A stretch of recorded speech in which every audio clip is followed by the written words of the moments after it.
Hey. Apologies as usual for not having done one of these in a while, but traveling, work, etc. So we are on to chapter 25. And when we last left off, Miriam Portelet had done the shorthand written notes of the secret meeting. And chapter 25 is titled The 3 Against 1 Gamble and the Capture of the Bulletproof Italian Car.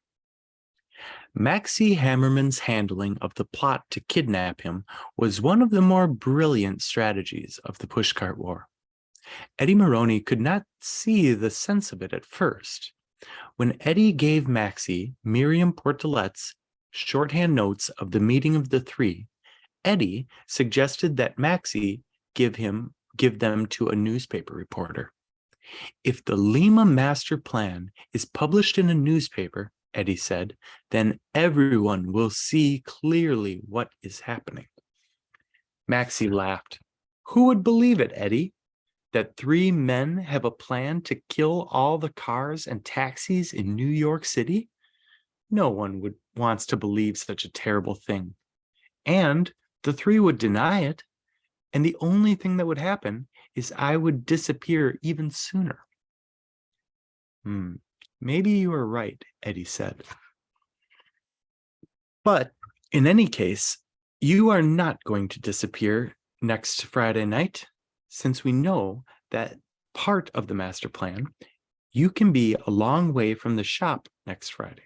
Since we know that part of the master plan, you could be a long way from the shop next Friday night. Certainly not, said Maxie. You do not believe the master plan yourself? Eddie asked. Oh, believe me, I believe it, said Maxie. But this is what I believe also. I believe that the only way to win a war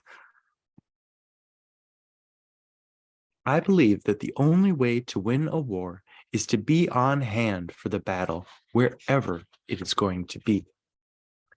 On hand? Said Eddie. On hand in my shop, said Maxie, when Big Mo in his bulletproof Italian car comes looking for me. Oh, said Eddie. Well, if that is the idea, a number of people will be on hand. When the 3 come looking for you on Friday night, there will be Harry the hot dog and Morris the florist and Carlos and 1 or 2 others in the back room of your shop to greet them. No, said Maxie, I will greet them by myself. But that will be a 3 against 1 fight, said Eddie. I am gambling, said Maxie, that 1 head is sometimes better than 3.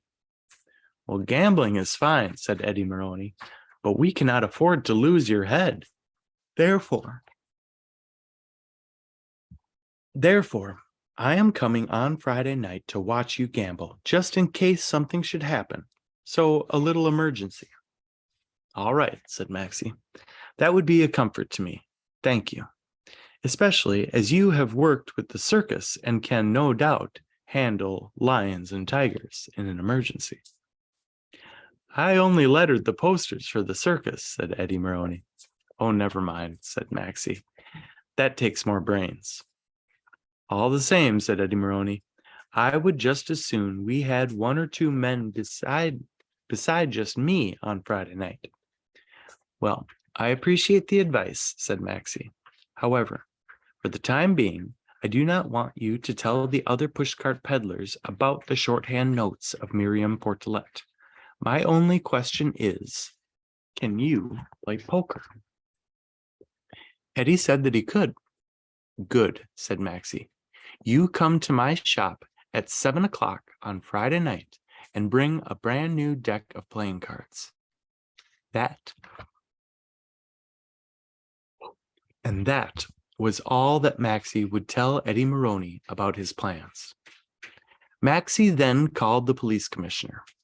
As he had parted from the police commissioner on friendly terms, Maxie suggested that the commissioner drop around to his shop on Friday night for a friendly game of poker. I only play for money, said the police commissioner. I like to gamble myself, said Maxie Hammerman. And so the police commissioner agreed to come then, especially as there were a few more questions he wanted to ask Maxie about Frank the Flower. Excuse me. Well, to tell the truth, I have not had too much experience with crackpots, said the police commissioner, but it does not seem to me that Frank is a hopeless case. Probably not, said Maxie, and I will answer any questions I can. And so, on Friday night, the evening that the three had set to kidnap Maxie Hammerman, Maxie was sitting down in the back room of his shop with his friend Eddie Maroney and the police commissioner for a friendly game of poker. The police commissioner had just drawn 4 aces when the door to the back room opened and in walked Big Mo and the Tiger and Louis Livergreen, all with their hands in their right overcoat pockets, from which Eddie Maroney guessed they all carried guns. The three were so surprised to see the police commissioner that they could not decide whether to take their hands out of their pockets or not. The police commissioner, who never bothered with polite conversation with anyone who had a hand in his right overcoat pocket, jumped to his feet and pulled his own gun. However, before the police commissioner could shoot,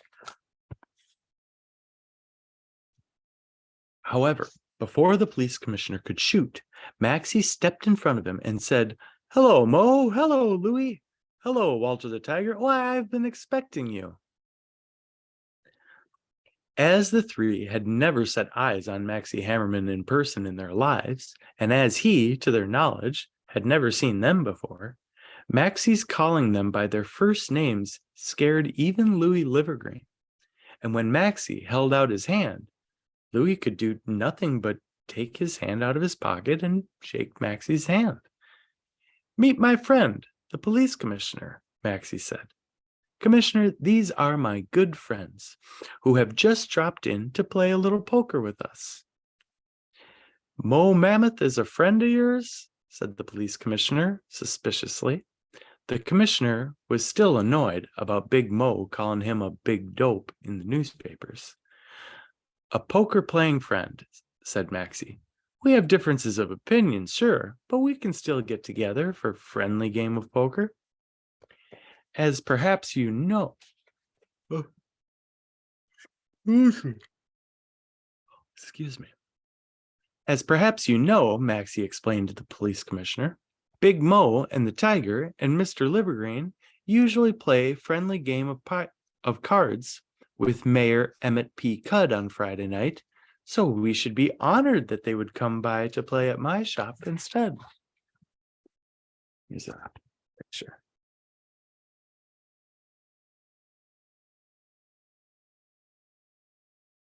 And before the three even knew what was happening, Eddie Maroney was politely helping them off with their overcoats, which he hung by the wall nearest to Maxie Hammerman, and the police commissioner started to put his own gun back in his holster, but on second thought, he laid it there on the table beside him.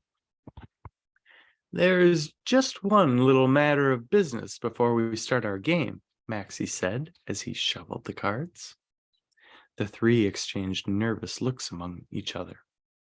"What business is that?" Big Mo asked. "Ooh. Did you bring the bulletproof Italian car?" asked Maxie Hammerman. At the mention of a bulletproof Italian car, the police commissioner put his hand back on his gun. "Oh, it is nothing to worry about," Maxie assured the police commissioner. "It's just that Big Mo has agreed to sell me his bulletproof Italian car, as he has no further need of it, whereas a man in my position, well, I cannot be too careful." "You have the car outside?" Maxie asked. It's in the front of the shop, Big Mo said warily. Good, said Maxie Hammerman. Maybe I should have my friend, the police commissioner, fire 1 or 2 shots into the side to test whether it is really bulletproof. However, I trust you. Maxie took a check from his pocket and laid it on the table. Here I have a check for $14.50, made out to Mr. Mo Mammoth for 1 bulletproof Italian car. Is that correct? Big Mo is selling you a bulletproof car for $14.50, said the police commissioner suspiciously. Why, it's secondhand, said Maxie, and besides, we're friends. He passed the check across the table to Big Mo. Big Mo looked at Louis Livergreen to see what he should do, but Louis was watching the police commissioner tapping the handle of his gun, and he offered no advice. Take it, whispered the tiger. So Big Mo picked up the check.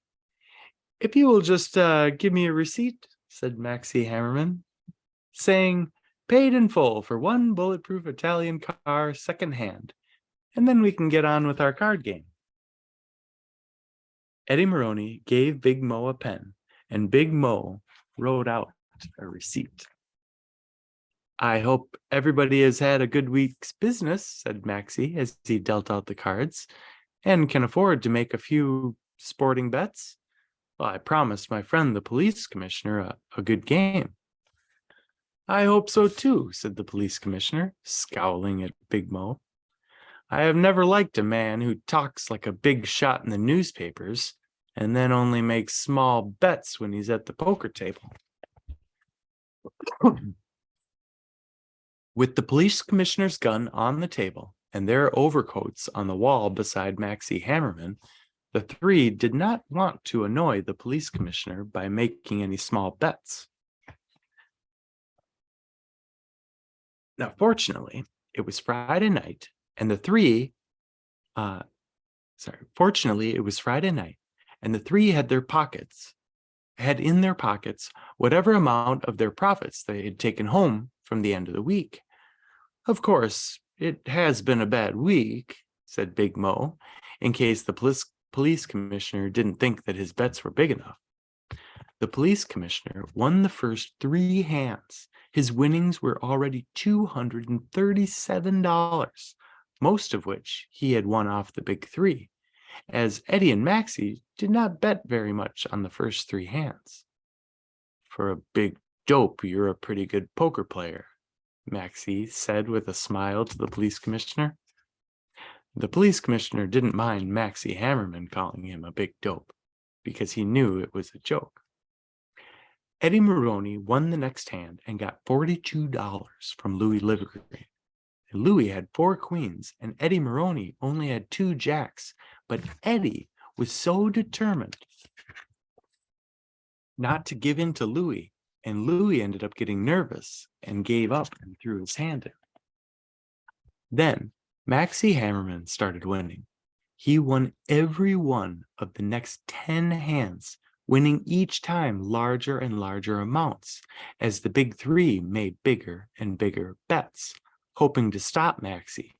On that last hand alone, Maxie's winnings were $13,500, and altogether, Maxie had won over $60,000. Big Mo lost the most money to Maxie. He even bet that $14.50 check Maxie had written him, and he lost that too. The game had to stop, as none of the 3 had any more money in their pockets. Now that is what I call a conspiracy, laughed the police commissioner, as he helped Maxie sort out his $60,000 into piles of 10s and 50s and $100 bills. Big Mo was looking so foolish that the police commissioner did not begrudge Maxie 1 cent of his winnings. And he said to Big Mo, if you wish me to investigate this conspiracy at the poker table, I would be glad to do so, as it would be worth my time to know how Maxie Hammerman won so much on only 10 hands of poker.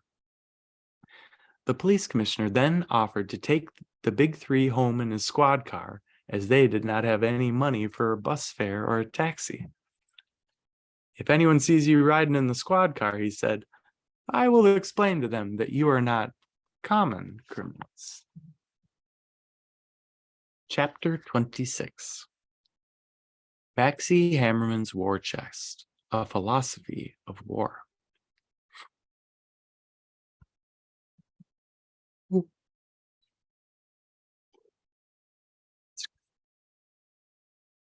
Maxie Hammerman has sometimes been portrayed as a happy-go-lucky fighter whose victory over the three on the night when they came to kidnap him was merely a matter of pure luck. Maxie himself has always been modest about his part in the Pushcart War. From his descriptions of the $60,000 card game, one might easily conclude that Maxie was simply a crazy gambler who got lucky enough to hold the right cards one night. However, Eddie Maroney, who was there, guarantees that Maxie knew what he was doing every step of the game. Eddie remembers the conversation with Maxie just after the big three had left with the police commissioner.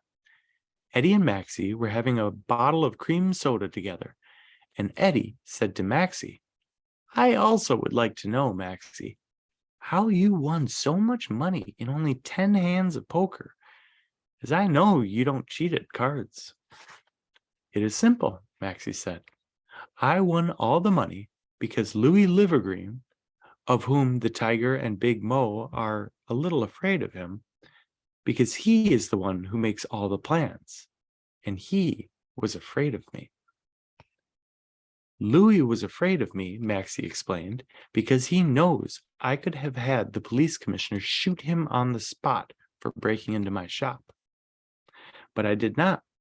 Instead, I pretended that Louis and Big Mo and the Tiger were my friends, by which Louis Livergreen knew that I was not afraid of him.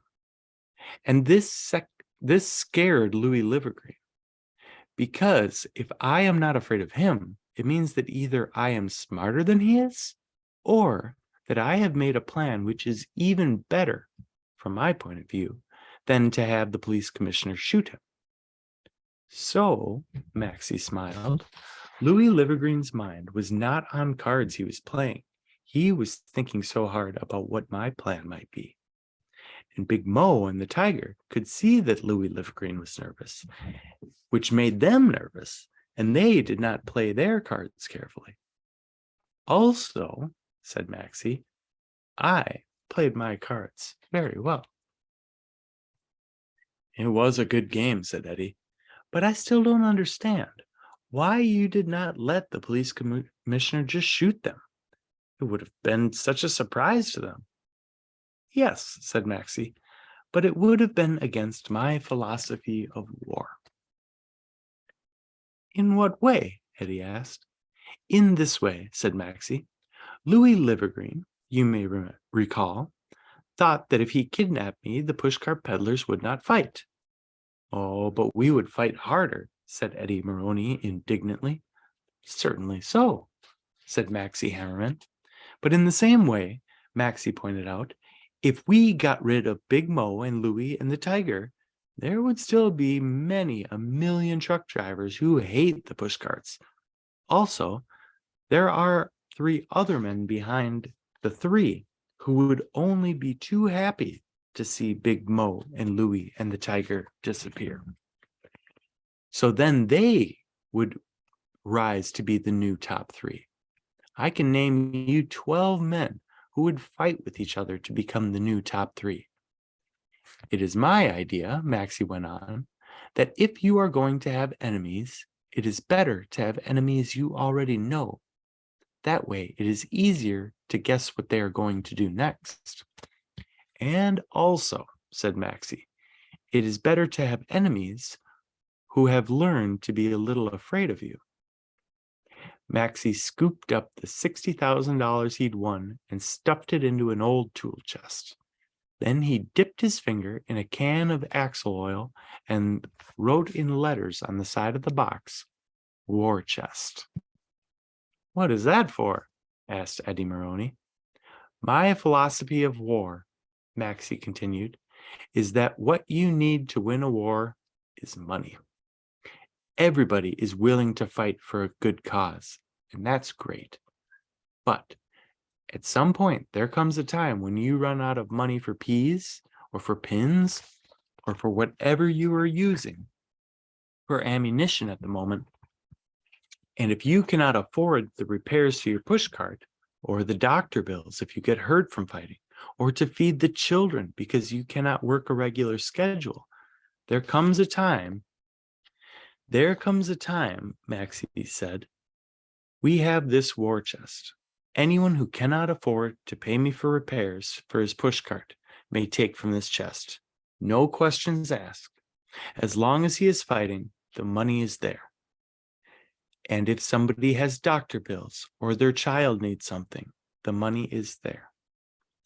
You mean we are going to pay you to fix our carts with your own money, which you won at poker? Said Eddie. Who knows it's my money, said Maxie, and who needs to know? It is from contributions to the war effort.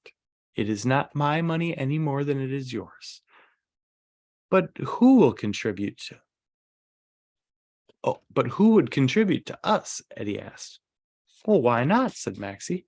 I am the Pushcart Kings. Kings get contributions. And I am a king, Eddie Maroney, Maxie said, looking very pleased with themselves. A king who takes care of people in time of war. You should know that. Eddie Maroney pulled from his pocket the $42 that he won from Louis Livergreen and gave it to Maxie Hammerman. This is my contribution, Eddie said. To the Pushcart King for the Pushcart War, he added. For the war chest, added Maxie. Okay.